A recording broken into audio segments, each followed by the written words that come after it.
Magandang hapon po sa inyong lahat. Matapos nating matunghayan ang buhay ni Miss D, ay kasama natin siya ngayon.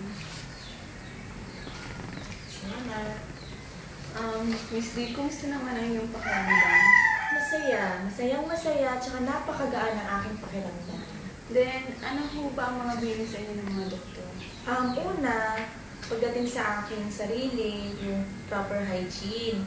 Sabi ng doktor, kailangan maligo araw-araw. Kasabay nito ang paglilinis ng sugat o ng tahi na ginawa sa akin upang makaiwas sa anumang infeksyon.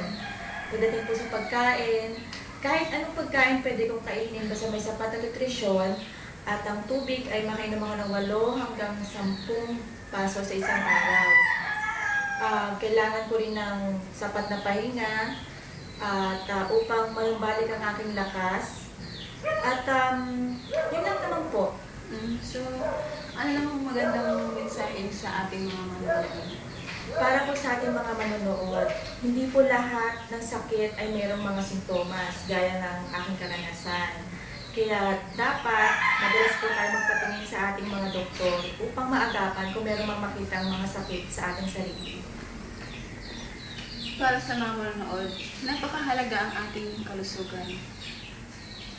Ngayon, bukas at magpakailanman.